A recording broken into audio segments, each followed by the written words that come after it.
Welcome to Moses పెట్లోజు channel. అందరు ఎలా ఉన్నారు? దేవుడి దయ వల్ల, మీ దయ వల్ల నేనైతే చాలా బాగున్నా, మీరు కూడా అంతే బాగున్నారు అని అనుకుంటున్నా. చాలా రోజుల తర్వాత ఒక ట్రిప్ వెళ్తున్నా, అది కూడా సోలో ట్రిప్ అనమాట. అది కూడా బైక్ పైన అన్ప్లాన్డ్ ట్రిప్. ఇంట్లో నుండి నేను బయలుదేరినప్పుడు నేను జనగాం వెళ్దాం అనుకున్నా, ఒక లాంగ్ రైడ్ వెళ్ళొస్తే బాగుంటుంది అనిపించింది. బట్ మా ఇంటి దగ్గర నుండి కొన్ని కిలోమీటర్లు బయటికి రాగానే రెగ్యులర్గానే పోయేస్తాం కదా జనగాం, ఇంకా కొద్దిగా దూరం ఎక్కడికైనా వెళ్తే బాగుంటుందేమో అని అనుకొని విజయవాడ ఫిక్స్ అయినా అనమాట. సో హైదరాబాద్ టు విజయవాడ వెళ్తున్నాం మనం ఇప్పుడు. అట్ ప్రజెంట్ మీరు విజువల్లో చూస్తుంది రామోజీ ఫిలిం సిటీ.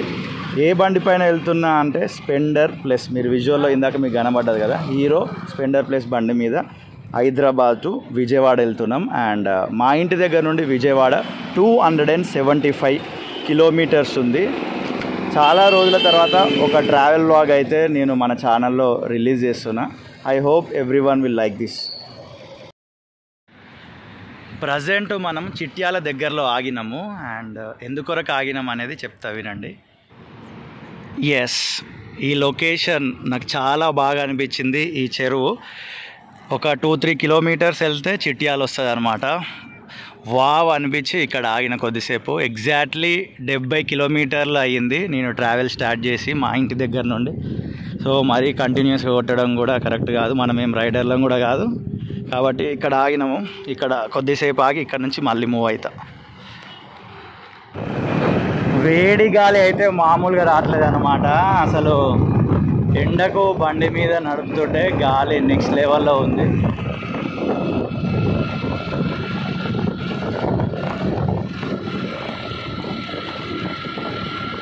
ఎండ మాత్రం పిచ్చి పడేస్తుంది అనమాట, మండిపోతుంది. అందుకే ఇక్కడ ఒక చలివేంద్రం ఉన్నది చిట్యాల దగ్గర. ఆ చలివేంద్రంలో ఇప్పుడే వాటర్ తాగిన, ఫస్ట్ వాటర్ పాయింట్ అనమాట. ఆఫ్టర్ 70 కిలోమీటర్స్ 2 గ్లాసులు చక్కగా నీళ్ళైతే తాగడం జరిగింది.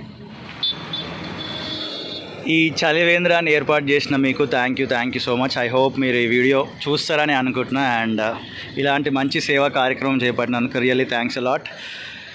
అండ్ ఇక్కడ ఒక కొద్దిసేపు మనము బైక్ ఆపుతున్నాము. మనం కూడా కొద్దిగా 10 నిమిషాలు నీడకుండి నియర్ బై ఎక్కడైనా పెట్రోల్ బంప్ ఉంటే పెట్రోల్ కొట్టియాలి మనము. ఎవరైనా చిట్యాల నుండి ఈ వీడియో చూస్తే ఈ వీడియో కింద ఒక కామెంట్ వేసుకోండి.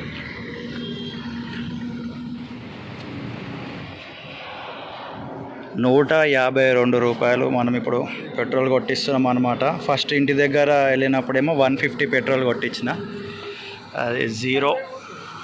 ఇప్పుడు 152.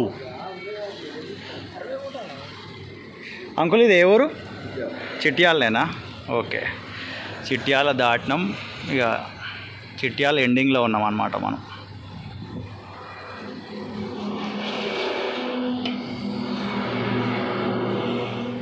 ఈ పెట్రోల్ పంపునే వన్ పోయి మంచిగా ముఖం కడుక్కొని ఇక్కడ నీళ్ళు కూడా ఉన్నాయి, వాటర్ తాగిన అనమాట.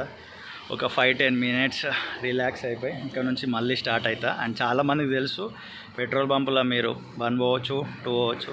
వీలైతే రూమ్ ఉంటుంది, అంటే ఐ మీన్ ఆ 2 దగ్గర రూమ్ ఉంటుంది కదా, అక్కడనే స్నానం కూడా చేయొచ్చు. అది ఫ్రీయే, డబ్బులు కట్టాల్సిన అవసరం లేదు. ఇది చాలామందికి తెలిసి ఇన్ఫర్మేషన్, తెలియని వాళ్ళ కొరకు యూజ్ అవుతుందని నేను చెప్తున్నా. ఏ పెట్రోల్ పంప్ అయినా మీరు వాడుకోవచ్చు. Wow wow wow, amazing! ఎంత పెద్ద గుట్ట!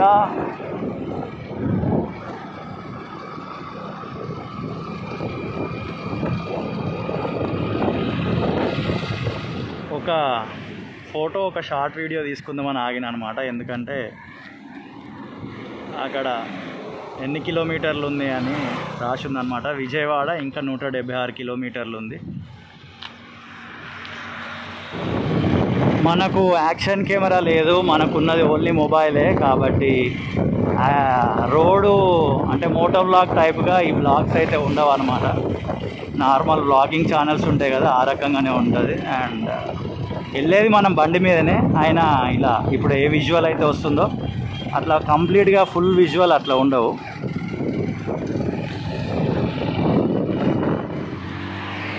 ఇలా వెళ్తుంటే ఈ బోర్డు కనబడ్డది. అండ్ చిన్న చలివేంద్రం ఏర్పాటు చేసినారు. సో ఇందాక అక్కడ వాటర్ తాగినాం కదా, మళ్ళీ తాగాలి అని ఒక 3 గ్లాసులు అయితే వాటర్ తాగేసిన. And thank you brother, God bless you ఈ చలివేంద్రం ఏర్పాటు చేసినందుకు. ఇది సూర్యాపేట దగ్గరలో ఏంటిది దురాజ్పల్లి అట, ఇది ఇక్కడ రాసి ఉంది. ఇంకా అయితే ఆగలేదు, మనము ఆగాలి, ఏమన్నా ఒక 1 అవర్ అన్న రెస్ట్ తీసుకోవాలి, ఎందుకంటే బండికి రెస్ట్ ఇవ్వాలి. కంటిన్యూస్గా కొడుతున్నాం, కరెక్ట్ ప్లేస్ కొరకు చూస్తున్నాం. సో మొత్తానికి సూర్యాపేట తర్వాత ఒక అన్న లిఫ్ట్ అడిగింది అనమాట. ఈ అన్నకు లిఫ్ట్ ఇచ్చిన. అన్న మీ పేరు? రమేష్ అండి. రమేష్ అన్న. సో సూర్యాపేట నుంచి కోదాడలో దింపిన, కోదాడ నుంచి అన్న సత్తుపల్లి అన్న. సో చాలా ముచ్చట్లు మాట్లాడినాం అనమాట అన్నతోటి. ఎట్లా అనిపించింది అన్న బండి మీద? బాగానే ఉంది కానీ ఎండ బాగా ఎండ ఎట్లా పడుతుంది? బాగుంది.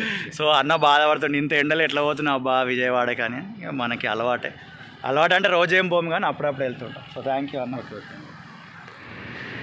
కోదాడ దాటిన తర్వాత చిమిర్యాల అనే ఈ ఊరిలో 2 లీటర్ల పెట్రోల్ అయితే ఇప్పుడే మనం కొట్టియడం జరిగిందనమాట ఈ బంక్లో. అండ్ అక్కడ కూల్ వాటర్ ఏర్పాటు చేశారు, గట్టిగా 2 గ్లాసులు కూడా పట్టించిన. ఒక బ్రేక్ తీసుకుందాం అనుకుంటున్నా కానీ ఎక్కడ అర్థం కావట్లేదు, ఎక్కడ ఆగాలో. వెళ్తూనే ఉన్నాము అండ్ నార్మల్ స్పీడే వెళ్తా నేను. ఇంకా 90 చేంజ్ కిలోమీటర్స్ ఉంది Vijayawada. Wow wow wow wow, ఇప్పుడే మనము తెలంగాణ దాటేసి ఏపీ బార్డర్లోకి ఎంటర్ అయినాం అనమాట. మన ఈ 2 రాష్ట్రాలు అయిపోయినాయి కదా, అంటే ఒక రాష్ట్రం దాటి ఇంకొక రాష్ట్రానికి నేను వచ్చిన. చాలా హ్యాపీగా ఫీల్ అవుతున్నా నేనైతే. సో వెల్కమ్ ఆంధ్రప్రదేశ్కి, స్వాగతం సుస్వాగతం. నాకు నేనే చెప్తున్నాను అనమాట.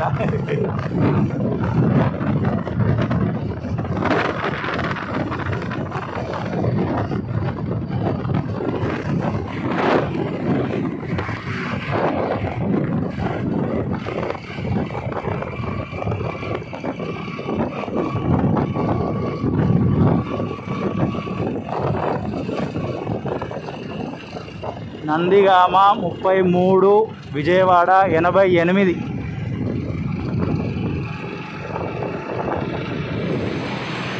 ఒక లాంగ్ బ్రేక్ ఇద్దామని ఎప్పటి నుంచో అనుకున్నా కానీ లాంగ్ బ్రేక్ ఇవ్వకుండా షార్ట్ చిన్న బ్రేకులు ఇచ్చుకుంటూ హైదరాబాద్ నుండి ఆల్మోస్ట్ విజయవాడ దాకా మనం వచ్చేసాం. ఆ బోర్డులో ఉంది ఇంకా 18 కిలోమీటర్లు అయితే విజయవాడ వెళ్ళిపోతాం. Only 18 kilometres.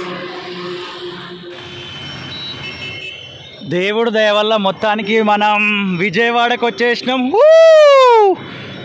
From Hyderabad to Vijayawada. ఇది నా లైఫ్లో లాంగెస్ట్ సోలో రైడ్ అనమాట. 2-3 కలిసి చాలా దూరం పోయినాం మేము. బట్ నేను సింగిల్గా సోలోగా on bike longest present Hyderabad to Vijayawada. దీని తర్వాత నెక్స్ట్ ఎటు వెళ్తాం అనేది నెక్స్ట్ వ్లాగ్లో అప్డేట్ చేస్తా.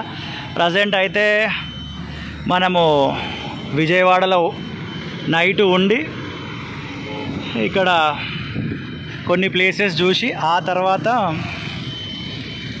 నెక్స్ట్ విజయవాడ టు ఎక్కడికి వెళ్తా అనేది ఇంకో వ్లాగ్లో మీకు చూపిస్తా. ఈ ఛానల్ చూస్తూనే ఉండండి.